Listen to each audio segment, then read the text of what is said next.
Tree Audio diketahui sebagai saudara company dari KB Ear, tapi yang lebih budget mid-end, dan biasanya mereka cukup terkenal dengan beberapa keluarannya yang buat gue memang cukup sukses, seperti Tree i3 dan kemudian juga Tree Star C yang memang menurut gue cukup bagus.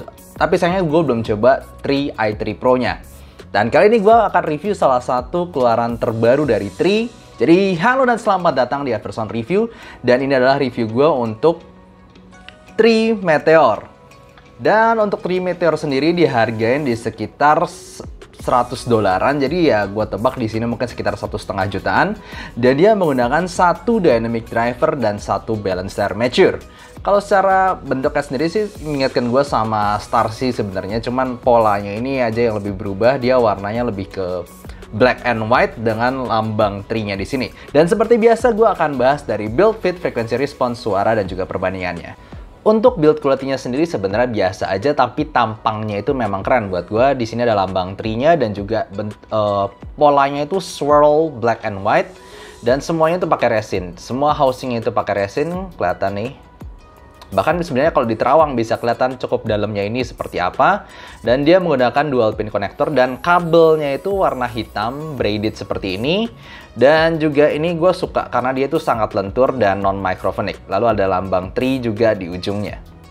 Kalau fittingnya sendiri buat gue, ya ini sih memang subjektif tergantung bentuk kuping. Tapi buat gue ini sangat-sangat nyaman. Salah satu ayam yang buat kuping gue nggak tahu apa, tapi ini bener-bener pas banget. Itu fitnya enak banget, dia nggak terlalu gede, terlalu kecil, lalu lekukannya tuh masuk banget, tapi nggak sampai super kedap juga. Jadi gue sangat suka fittingnya ini. Responsnya sendiri gue nganggapnya ini sebagai warm-ish ya. Kelihatan dia bagaimana punya sub bass yang bagus, yang sampai dalam, dan kemudian habis itu mid-range yang cukup balance. Tapi habis itu treble-nya lumayan rolled off. Perlu di note bahwa 8K ini adalah resonance peak aja. Oke, kalau untuk suaranya sendiri, gue pakai iBasso DX160 sebagai source utama gue. Dan buat gue Tree Meteor ini sebenarnya nggak terlalu sulit di drive juga. Kalau mau pakai HP, buat gue juga udah cukup kerasa bagusnya. Dan buat gue simply secara tonal, ayam ini berasa warm dengan bass yang nagih banget. Serius, kalau misal lu bass head, lu suka EDM, lu suka lagu yang fun, lu suka lagu yang jeduk-jeduk, lu punya budget sekitar 1,5 juta, gue rasa ini adalah salah satu ayam yang jelas kalian harus coba.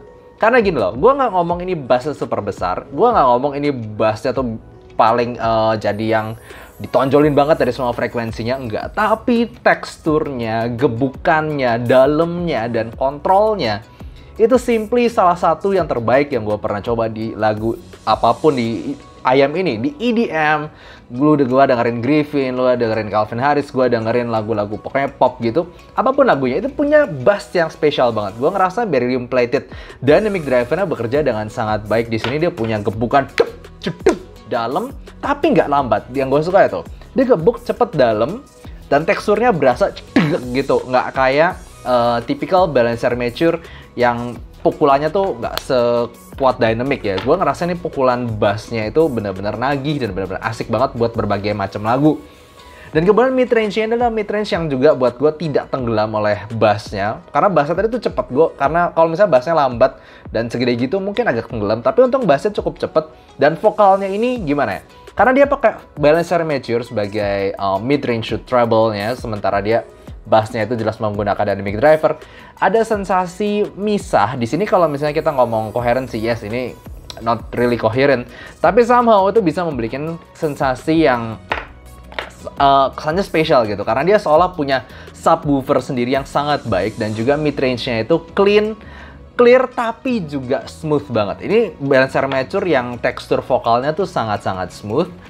Dan gue gak nemuin sibilance, gue gak nemuin shoutiness ataupun apapun yang aneh di sini.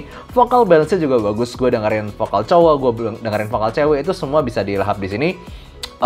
Dia punya sensasi smooth yang bagus. Dengerin Joyce Chu, atau dengerin Taeyeon, atau dengerin IU.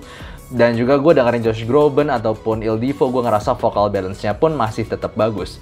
Tapi ada tapi. Jadi gue ngomong yes, bass-nya really good, mid range-nya juga kontrol baik, warm, smooth, bla bla bla. Tapi buat gue, treble-nya nih, sayangnya treble-nya itu, kalau kalian yang treble head, kalian suka detail yang sampai tinggi banget, kalian suka dengerin lagu violin, kalian suka dengerin kayak flute ataupun saxophone gitu sampai kerasa airiness-nya, sampai kerasa pokoknya sampai lepas tinggi, gue tidak merasa di Trimeteor ini kalian bisa mendapatkan sensasi tersebut. Treble-nya kurang airy. Gue nggak ngerasain treble-nya benar-benar kepotong sampai dark, enggak. Tapi jelas dia tidak terlalu extend, tidak terlalu energik, dan tidak terlalu, tidak terlalu cemerlang lah gitu. Tidak terlalu ngecering lah intinya itu. Jadi ini memang suara tipenya lebih ke warm dan nyantai. Jadi gue kurang menyukai IAM ini untuk dengerin lagu yang seperti classical music ataupun dengerin orkestra yang banyak violin ataupun banyak saxophone ataupun flute-nya itu berasa kurang lepas. Tapi selain itu, untuk lagu pop, untuk lagu yang EDM, buat gue IAM ini bisa cocok banget.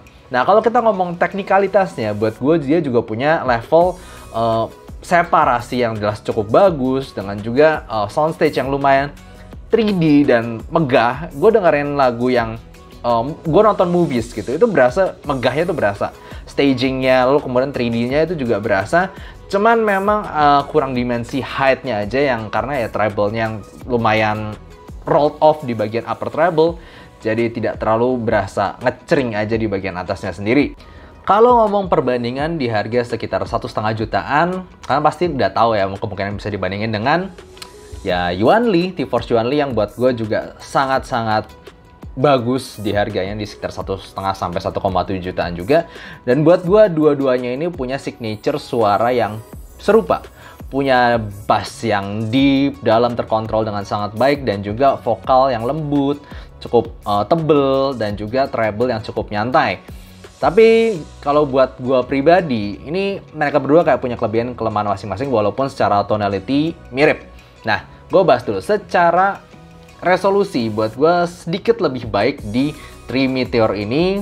Secara detail sedikit lebih bagus. Terutama mungkin karena separasinya juga lebih bagus. Terutama buat gue di lagu-lagu yang rumit seperti gue dengerin Wagaki Band ataupun gue dengerinnya ke lagu Kenji Yonezu.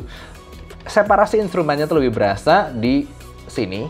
Tapi buat gue ya, kalau misalnya kalian kayak gue ya, sangat sensitif dengan namanya koherensi, ya memang jelas lebih koheren Yuan Li. Dan juga buat gue secara timbre, terutama buat dengerin violin, dengerin gitar, itu buat gue masih lebih natural di T-Force Yuan Li ini. Jadi ini memang timbre secara dynamic driver itu umumnya memang lebih natural dibandingin Balancer Mature, dan gue cukup berasa itu di dengerin piano, dengerin gitar, itu lebih berasa natural di T-Force Yuan Li ini. Walaupun sebenarnya kalau kita ngomong detail, itu lebih detail di sini, di Trimeteor. Dan gue sedikit lebih sukanya Yuan Li itu lebih ke karena buat gue treble rolled off-nya itu tidak se-rolled off di Trimeteor. Setidaknya gue dengerin cymbal, gue dengerin flute, itu walaupun sama-sama nyantai, tapi gue masih lebih mendengar airiness-nya itu lebih lepas ada di T-Force Yuan Li ini. Jadi memang kayak mereka berdua tuh gue nggak bisa ngomong satu bener-bener bagus lebih bagus daripada yang lain.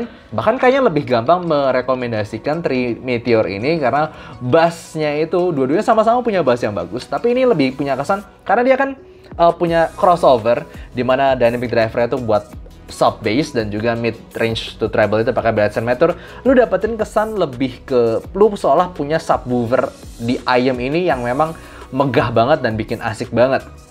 Tapi kalau misalnya ditanya secara gue pribadi, gue lebih suka sebenarnya masih T-Force Yuan Li ini karena gue simply lebih suka suara dengan timbre yang natural. Ya mungkin ada latar belakang karena gue main piano juga anyway.